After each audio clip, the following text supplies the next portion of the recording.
everybody. Welcome back to another edition of Byline with Ben Dennis. You know the drill now. Make sense of the headlines. Unearth why it really matters to you without spin. No spin. We're not doing that. And guess what? We're not going to do it into 2026. It's hard to believe we have already gotten to the end of 2025. We say this every 365 days. Feels like time just passed us by. But guess what? Here we are. And it was a defining year for many different reasons in 2025. And I'm grateful that you have come along thus far on our brand new ride on Byline. We're diving in on the issues of politics, health, education, you name it. And I'm appreciative for your willingness to listen to the questions that I pass along from you to the experts to try and make sense of the world that we are living in and the world that our neighbors are living in. So tonight I actually have a special compilation of excerpts that I've done since we launched Byline. I thought that it would be a great moment to recap some of the standout moments in American politics throughout 2025, what defined us for good, for bad, who the change makers were, and what might happen ahead of politics in 2026 before the congressional midterms. So we'll hear from Peter Loge. He is the Director of Ethics in Political Communication at George Washington University here in Washington, D.C. Peter is responding to how we can be better online. How can we be better online when we talk to one another? How can we possibly be self-reflective, take a chill pill, and also hold our leaders to account so that they are not stoking the flames, so that big tech is not basically holding the baton in how we talk to one another, whether it be behind a screen or also in person. I think that's important. And we're going to finally wrap with some of the biggest headlines throughout 2025 that we have covered, but also what's going to matter into 2026. Healthcare, those insurance premiums, the problems surrounding them, that's not going away. It doesn't seem like Congress is going to be fixing the issue before this deadline that looms on January the 1st in the year 2026, when premiums are expected to skyrocket for millions of Americans who've relied on those Obamacare subsidies. We're going to talk a little bit about Biden passing the baton to Trump. Congress, is it really working right now? But also Democrats, do they have a leadership problem? Who is the leader of their party right now? What goals do they want to achieve? They've been in the minority for Congress, but can they actually do anything if they ultimately do not win the House at the minimum after the congressional midterms? What can they do to keep their brand alive and prop up a presidential candidate for the 2028 election? Cost of living dominated the headlines. We're going to dive into it. But I hope you had a fantastic Christmas holiday. I spent considerable amount of time with my family in Pennsylvania, with my partner's family in Maryland as well. His family came into town from Florida. We had a fantastic time. Played some good digital games, relaxed, and I hope that's what you had, and didn't spend too much this holiday season on gifts. Lord knows we could all be spending a little bit less, or at least that might just be wishful thinking. With that in mind, let's dive into some of the key back and forth question and answer that I had with Peter Loge in order for us to kind of recap 2025 in politics and how we handled political communication that was hot, it was heated, and how we go from here. Let's do it. Joining me now is Peter Loge. He is the Director of Project on Ethics and Political Communication at George Washington University's School of Media Public Affairs Director as well. A strategic comms consultant. I'm reading your bio right now. Associate Fellow at the Timothy Dwight College of Yale University. He is probably the most credentialed person that I could find to talk about ethics and political communication, whether it be from elected officials or if it's just mom, son, and your aunt at Thanksgiving and the dreaded conversations surrounding politics around a basted turkey. So the real reason I wanted to dive in on this right now, Peter, is because, you know, when you scroll on social media, whether it be your high school classmate that you haven't seen in 20 years, you skipped a couple reunions, and he has an opinion that he's posting about that you particularly disagree with, or you turn on CNN, Fox News, and you just see talking heads bickering back and forth. I think the first thing I want to ask you before we talk about some news elements here is make the case for why your project on ethics in political communication is still a worthy cause. It's still a worthy cause in part because you said I was the most credentialed guy you could find. That says much less about me than it does everything else. I was a lobbyist for America's Funniest Home Videos. I'm not sure I should be the guy leading this charge. But the debate over ethics in political communication, the connection between how we talk about politics, how we talk about each other, truth, reality, facts, goes back at least to Plato. This is a really old debate. I'm just sort of trying to reinvigorate. And I don't think we're past the point of no return. Politics has always been messy. It's always been awful. People have always made stuff up, always lied about each other. Somehow we've muddled through. The U.S. has been more successful than any other established democracy, and I've got confidence that we can muddle through again. How do we make this better on your point there? That is a $1 million question. And if I knew how to make it better, I would not be on your podcast. I'd be on a book tour making $1 bazillion with a book called How to Make It Better. I think there are a couple of ways all of us can make it better. The first is we just need to be better people, right? Take a beat before posting something, before commenting online. What point are you trying to make? Are you shouting into the wind? Or are you trying to show off to your friends? Or are you actually trying to persuade somebody? We all just need to be a bit better. We need to be better consumers of information. We need to just look at something and say, if that looks too good to be true, maybe it is, even if it reinforces something we already believe. Again, take a bit of a beat. The other piece, though, is incentives.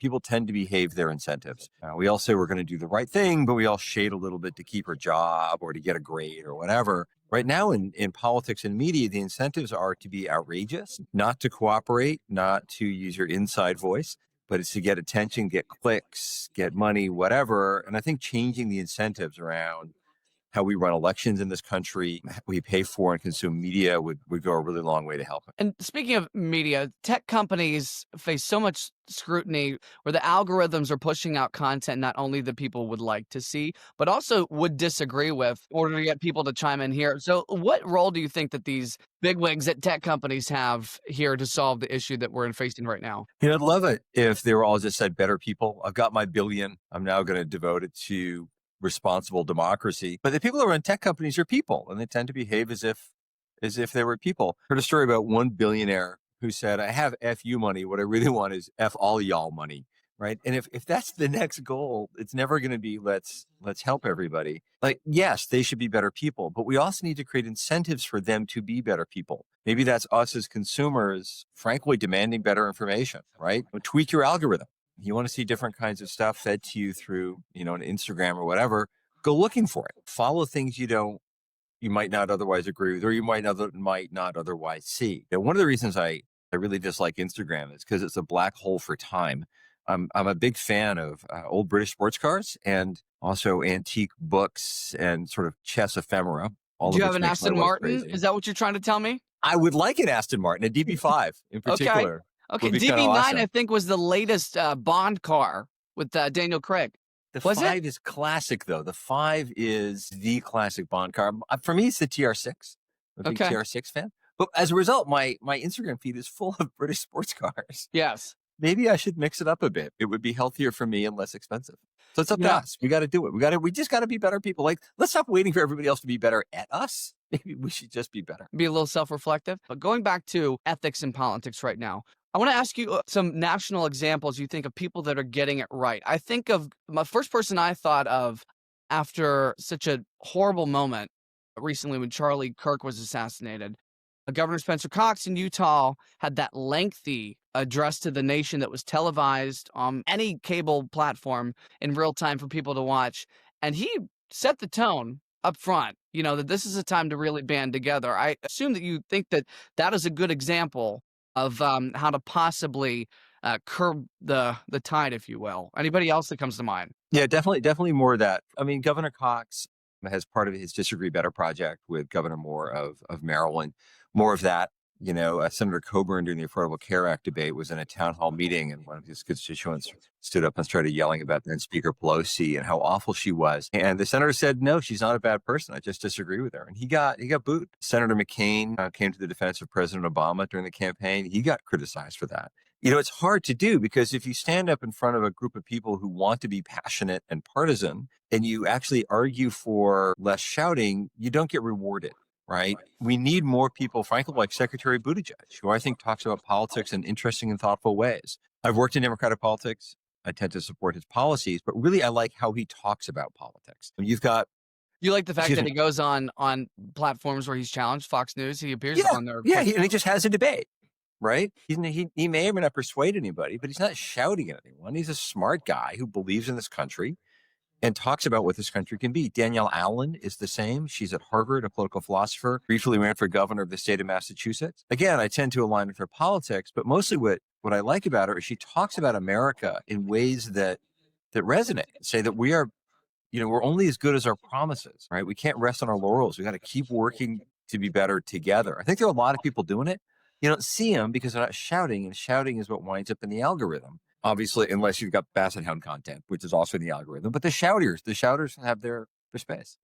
And since you mentioned a litany of Democrats there, we'll point out too that for those who are listening, Governor Spencer Cox is a Republican. Yes, and there are good Republicans doing this. You don't hear about them as much, which is really sort of unfortunate. One of the effects of Trump taking over the Republican Party is Republicans are reluctant to speak in public unless they clearly align with the president and do shouty pro-president things. A lot of conversations with Republicans in public come down to, are you pro or anti-Trump, rather than how can we be better together as Americans? Governor Cox is an outlier. Senator Collins has said some interesting things. Senator Murkowski has said some interesting things. There are moments, but there aren't as many clear leaders as there are on the Democratic side in this moment. Well, Collins and Murkowski, on policy have pushed back more frequently than some of the more MAGA-aligned members of the United States Senate there, which I know you're well aware of. Let me ask you about just some quick news items right here. I listened to part of your discussion with, I would say, colleague and thought of yours, and forgive me for not remembering her name, but you talked about political violence and Kristen. Okay. And this was I think maybe a day or a couple days after Charlie Kirk was assassinated. And there was a multi-tiered approach, kind of a how-to guide, if you will, of how not only leaders should be setting the tone, but people just talking about political violence, which has reached somewhat of a, feels like a cliff at some point when we see everything that's going on with, Pennsylvania Governor John Shapiro's mansion, the Democrat there, that was set ablaze. But there have been several examples here. So just, lay out, I would say, the responsibility for leaders like you had in that conversation of that how-to guide, if you will, that you discussed of how to address political violence. Absolutely. The first thing to know is people listen to their political leaders. People listen to President Trump. They listen to Senator Schumer. They set the tone. And Kristen and my argument is that every time there's political violence, political leaders, also you and me, anybody, your listeners, should first of all condemn it. Political violence in democracy is wrong. The point of democracy is we debate, we don't hit each other. If we're hitting each other, democracy is failing.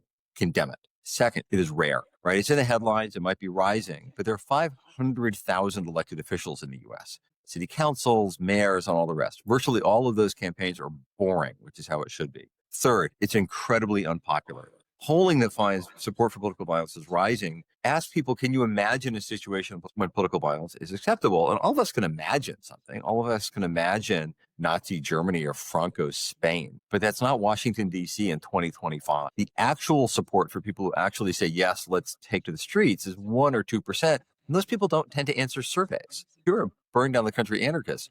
You're not waiting for a pollster to call and say, so how do you feel about political violence? Thank goodness somebody called. No, those And the bad last step actors is, I'm sorry, hold that one thought before I forget, and forgive me. And but it's those bad actors that political leaders will say, "Hey, this is the left, this is the right," and bundle them into a complete political category too. yeah, they absolutely will. And they'll find the 1 or 2 outliers and they say, aha, this is the one thing that proves they are all. There were no King's protests recently across the U.S. Millions of people participated. I believe there are no arrests in 3 or 4 of the major cities. So it's not like, yes, somebody's going to be a knucklehead, but by and large, people aren't. The last part is all of us can just, again, be better, right? Not every conversation has to involve Gaza or Ukraine or immigration or terrorists. You can just be friends with your neighbors because most of politics, most of the time, is boring, right? It's who's plowing the streets, who's picking up the garbage. And that's what most of us want, right? Most of us don't go about our day-to-day lives wondering about whether or not, my neighborhood association should sell missiles to Zelensky. Before we got on this conversation, I went and pulled my garbage can in because on Tuesdays, I pull my garbage can in. That's politics. And the more of us who can focus on what matters to each other and with each other, there are important differences on trade, abortion, guns, you name it. Those are critical and we have to have those debates. But most of the debates are about stop signs. So maybe let's focus on those. And as you know, I work in local news, and a lot of it is service journalism, where you talk about intersections, zoning issues, school board meetings. And I mean, that's clearly lost in the conversation in cable news outlets. The audience in Montana may not care what's happening in Maine, but I get your point. You have the Center for Ethics and Political Communication.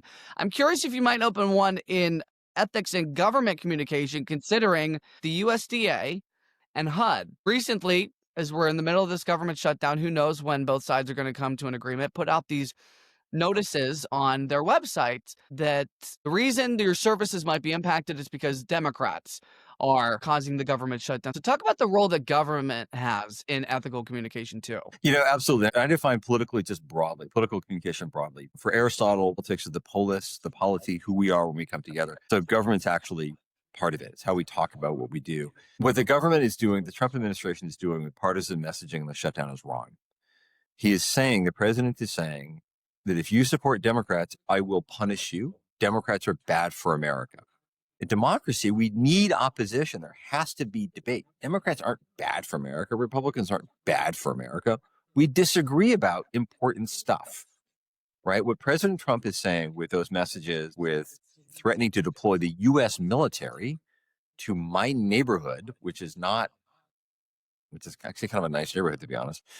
But saying all these things, are you in D.C.? I'm in Adams Morgan. Yeah. Okay. And for those who don't know, as the National Guard is being deployed to various cities across the country, Democrat electorate majority cities, now in some cases Republican, Memphis. I don't know the electoral makeup of Memphis, the city itself. I know about Tennessee. However, Washington, D.C. was after L.A., at least the large-scale deployment of the Guard. So forgive me, Peter. Right. No, but your point is a good one. He's, highlighting the partisan nature of the administration. Says, if you support Democrats, I will punish you because Democrats are bad. If you support Republicans, I will reward you. I'll send federal dollars to your states, to your universities. If you're in a Democratic state, I'll send federal troops and I'll take away your services. And that's antithetical to how you run a democracy, right? It's a baseball game where one side is armed, and that's not how this should go. There's some examples you could point out Democrats too who are, vilifying a basket of voters, Hillary Clinton during the 2016 quote basket of deplorables. That was met with a lot of scrutiny too.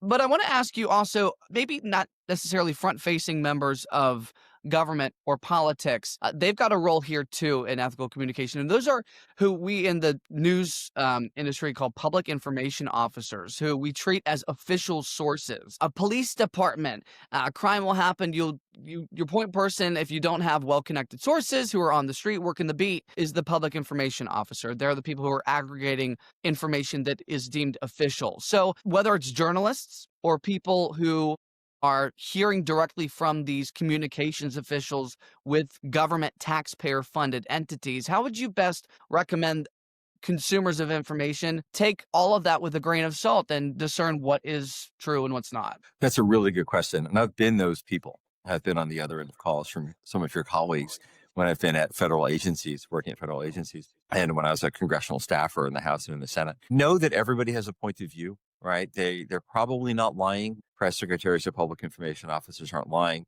but they're not telling you the whole truth. They're highlighting some elements that make their boss look good. They're downplaying other elements that might make their boss look not so good. They're explaining the issue in a way that puts their boss or their agency in a favorable light. They'll say what's really important is the thing they think they're doing well. You always want to, when I consume news, I try to ask, what's their agenda? What do they want? Like, what do they get out of this? And it could be benign, right? It could be they want me to get my COVID shot, which is a good thing to do. So I did. But it could also be they don't want me paying attention to something else, right? What else we have to be a little bit careful. The tricky bit though is we should be skeptical, but not cynical. You can't assume everybody is lying all of the time. Most people who work in politics are mostly good people trying to do the right thing, right? They're trying to be good people and advance things they believe in. And that's true on the left and the right and the center and civil servants and politicians. These are good people. So, be skeptical because they have an agenda, but don't write everybody off as being evil because most folks aren't. Most folks are good people. What is concerning you the most about the trajectory of the way that we talk to one another, engage in politics right now? So much concerns me. I think it's the dehumanization of people with whom we disagree.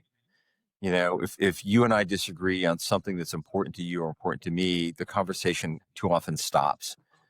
And we too often don't see the shared humanity or the complexity, right? Things are all good or all bad, or you're with me or you're not, as opposed to, you know what, it's complicated. So let's figure out the complexity. Let's agree where we can. And the point of a democracy is managing conflict. It's about disagreeing, not agreeing. If we agreed, we wouldn't need to have a vote or a campaign because we'd already be doing the thing. We have to have a campaign or a debate or a vote because we disagree. So how do we manage that disagreement in a way that makes us more democratic rather than less? And if we're not willing to engage in the conversation, even us, like we all have to be willing. When we say that people have to be more civil or more open or more understanding, they usually mean somebody else has to be more understanding of me, more civil to me, because I'm terrific. What worries me is maybe not enough self-reflection, not enough patience with each other or ourselves, I think. It's a good question. To me, it sounds like taking this and putting it down, maybe taking a beat, taking a deep breath. And mom taught us when we were growing up, think before you speak. Yeah, take a beat. I've Being got simple. post-it notes. I've got post-it notes all over my office, and also my notebooks. I live my life on post-it notes, and a handful of them say, um, "Reflect, pause, right? Just take that beat." The other thing I think is super important is what you're doing with local media. Local media are incredibly important because they bring communities together, right? They cover city council meetings and high school sports and the Christmas fair. Local campaigns should be about local issues in local areas. And those are things like stop signs. Those are, we're going to open a school, we're going to build a new soccer field, right? And if you have local media, then we have this thing in common. And not everything is nationalized, right? If there are no local media, the media we consume tend to be national media, which means local candidates for local office are asked about Gaza, which doesn't make any sense at all. Political consultants then know, well, there are no local media, so candidates have to run on national issues. So they now make local campaigns, national campaigns. We need more local media, which means you have to pay for it. If you are listening to this and there's a local newspaper in your town, pay for it. Because I if you was don't about to pay say for this. National news is cheap. It's free. it, and even then, it's free because people click on this stuff that gets a lot of clicks.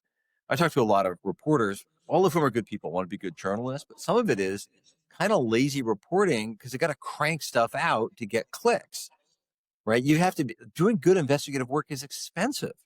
Hmm. Pay for it. Buy your local newspaper because if you don't, you won't have a local reporter, so you won't know what's going on in City Hall. That that matters. And I will be curious to see if consumers create news as a premium and will increasingly pay for it in the age of AI. When information is just cranked out, you want the human experience. You'd like to trust a human to go and source information about your community too. I'd be curious to see how that impacts the local media ecosphere. I would, that's a really good point. AI just gathers what's popular and reassembles it. It can't cover a city council meeting, right? It can look at a high school box score from a high school basketball game and turn it into prose because you're adding words next to numbers. But it can't talk about the bake sale. It can't interview the mayor. You know, it can't do all those things that only a local journalist who knows a local market can do. Local media are it's incredibly rewarding. Problem is, it's hard to pay the rent. So really, pay for content. I appreciate you paying nothing and me paying nothing to have this conversation, but your insight is greatly appreciated, Peter. And I'm glad we got to jump on this call. I had a one-on-one interview with you previously about a local story, but what you're working on at GW is fascinating to me, and I appreciate your time. So thank you. Always a pleasure. I'm glad to see you doing cool new things. Given the year after Charlie Kirk was murdered, Josh Shapiro and his family were targeted at the gubernatorial mansion in Pennsylvania, and a myriad of different issues that came about since then. I thought it was important to talk about how we treat each other right now. We may think we are fine and we are talking to one another cordially. We are considering and handling politics in a manner that reflects the golden rule: treat others the way that you want to be treated. Um, but I thought that clearly there are gaps that are prevalent on social media, but also maybe even cable news, on Twitter, on X, people posting that they just don't even have any empathy for folks based on politics. That's why I had that conversation with Peter. I also am curious of how the midterms are going to shake up in 2026. A lot of us are. If you're listening to this podcast, you likely have a little bit of interest in politics in the United States and the state of the game and where we're going to go from here. So let's dive into a little bit of what really stood out during 2025. Let's start with the passing of the baton from Biden to Trump. President Trump, again, back in office for his second term. President Biden helped with that peaceful transition of power, something that President Trump did not afford to Joe Biden after President Trump lost his first re-election bid. But quick work, the Trump administration came in and delivered on what promise? According to the polling, that's the border. Certainly people have issue with the tactics of ICE in some cases and how the Supreme Court has essentially allowed officers to stop somebody because of their race in order to ask questions and possibly execute immigration enforcement orders. The polling is there that his voters have followed through on his promise to crack down on immigration and the border. However, it's the economy that is still top of mind. It is the economy that President Trump had hammered down, and analysts would say hammered down on the campaign trail better than Kamala Harris and Joe Biden did during 2024 election season. But President Trump and the White House is still facing some major pressure from Americans, from analysts, in order to keep this issue alive and address the cost of living. Sure, there are areas that have gone down. Gas prices have gone down. Eggs have also seen a lot of benefit, but there are other areas where the cost of essentials have not gotten better for many Americans. I'll be curious to see how healthcare is addressed in 2026. 2025 was the end of these temporary extension of Obamacare era subsidies, of ACA subsidies, these extended tax credits. They were passed some 15 years ago. Last week, I had a conversation with Kitty Richards. She is an economic analyst. She also was a former employee with the United States Treasury under Joe Biden. Her resume includes during the Obama administration as well. But she recognized, and she pointed out, rather, that we should recognize that the extension of these subsidies was temporary. So the question was, who's to blame? Was it the Democrats once they were in power? Is it the Republicans now that they're in power, in order to make sure that people do not see healthcare premiums go up and up and up? Well, guess what? We are here. And it does not seem like this issue is going to get resolved until people start going to the doctor's office, going to the hospital, and they're going to be shelling out more from their checkbook. 2026 is going to come back, and the Republicans are still in power in the House and in the Senate. It seems right now there's some reporting that the health care issue is going to be resolved in some capacity.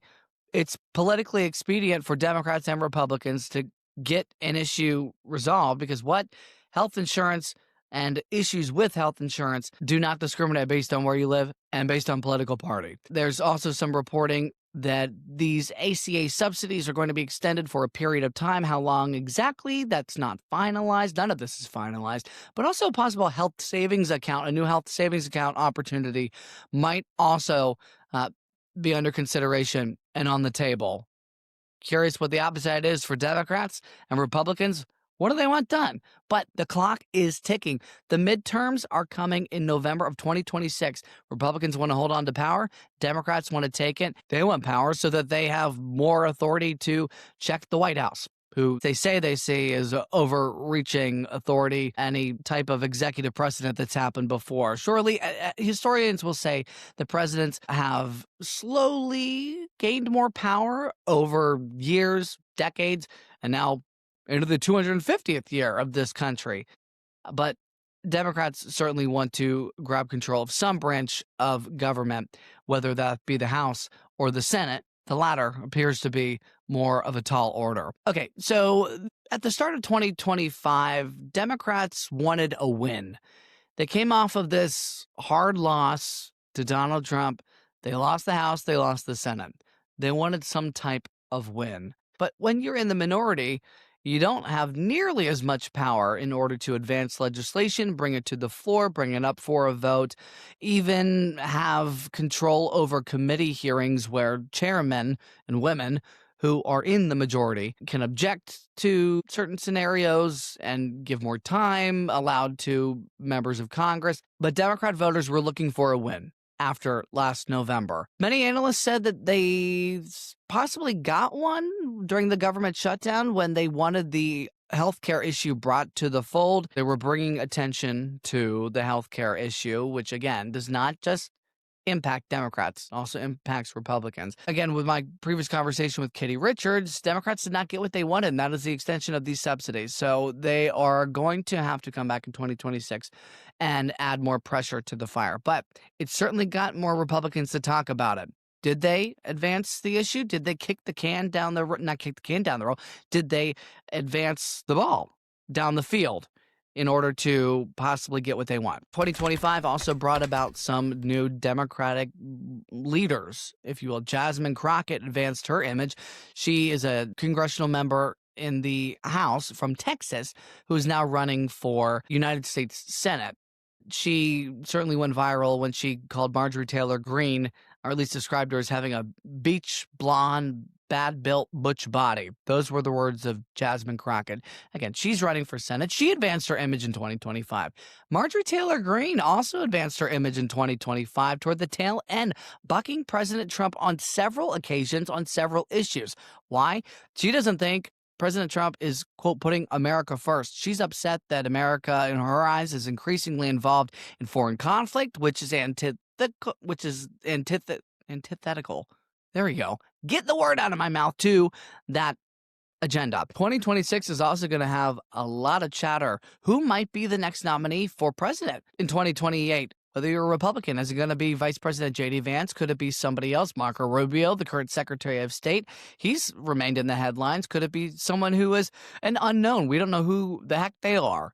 On the Democratic side, could it be Alexandria Ocasio-Cortez? Could former Vice President Kamala Harris make a comeback in another bid? What we do believe to be clear, more so on the Democratic side, the primary is going to be more crowded.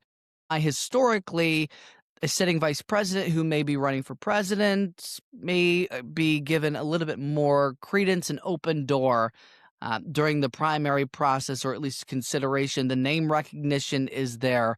They don't necessarily have to build their name brand as much as someone who may be an unknown. 2026 is going to be a lot of conversation about the midterms, but also the 2028 presidential and the primaries. 2025, we also advancements in AI. Man, if we thought it was hard to tell what video was real at the start of the new year, look at what we're facing now. I thought I was pretty well capable of detecting what was an AI-generated video at the start of the year. People's eyes didn't follow correctly like a normal human. The mouths didn't move. It seems that the advancements in artificial intelligence are progressing pretty rapidly.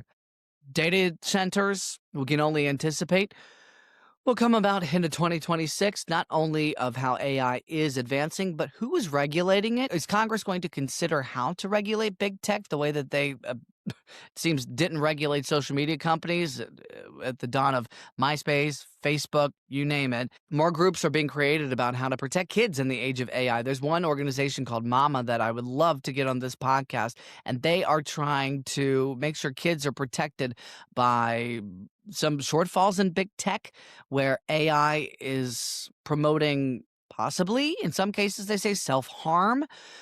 It seems that more people are going to be concerned about AI and how it's deployed in our lives, if it's taking jobs, if it is jeopardizing jobs, rather.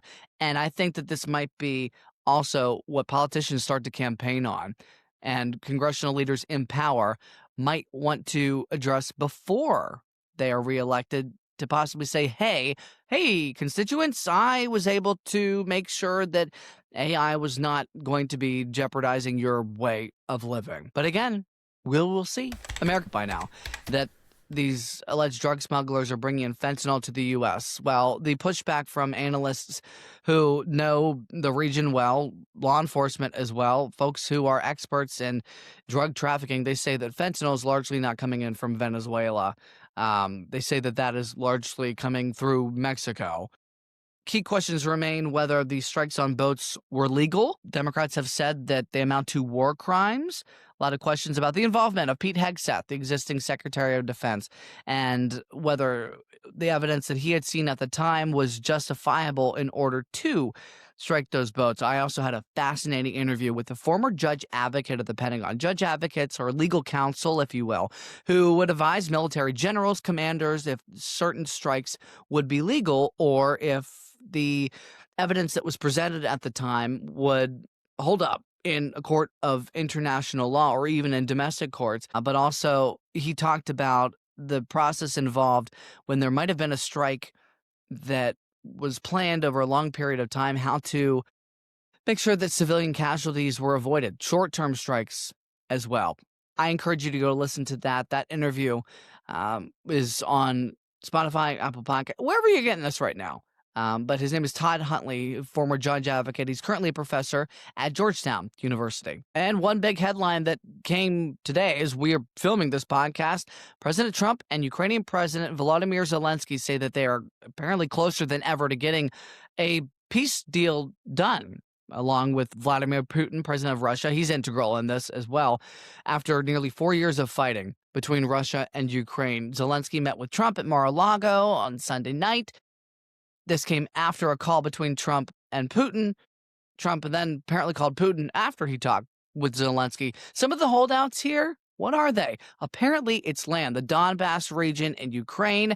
And also, Zelensky came out and said he wants some more security assurances. What might the final deal look like? When might it come? What might the involvement of our European allies be going forward? It certainly has ramped up, it appears, in the last couple of months or years throughout this conflict. President Trump had wanted Europe to do more. But again, what's it going to look like? And how soon is this conflict going to end? I will not spend up too much more of your time because it's that time between Christmas and New Year's. You kind of want to kick your feet up and sit back and not do anything. Emails might get left unread. I think that you might be forgiven. I would forgive you for sure. I admittedly have missed a couple of emails here and there. I would like to say I'll blame it on this time of year in between holidays. But set your resolutions if you're into that. I tend to break them, but I've got some goals in the new year, including hearing from you, bringing you answers to the questions you have about the news that's impacting your daily life.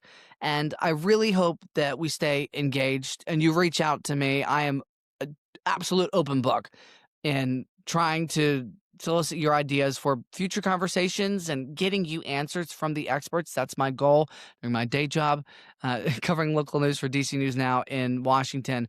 But also what I want to do here, I will end with a note that, again, I'm now on Substack at Ben Reports. I will be posting quick synopses, bios, if you will, of the folks that I'm interviewing and the episodes that we're producing here on Byline in order to help streamline it to you and get it to your inbox. So again, Ben Reports on Substack, and I'm not charging anything. I would like to make sure that we are keeping this free and that our conversation is also free and flowing. Again, you can find me on Instagram at Broadcast Ben. Same goes for Facebook, Ben Dennis. You'll find me there. TikTok, Broadcast Ben, and Twitter, X at Broadcast Ben _. Somebody nabbed that username before I was able to get to it.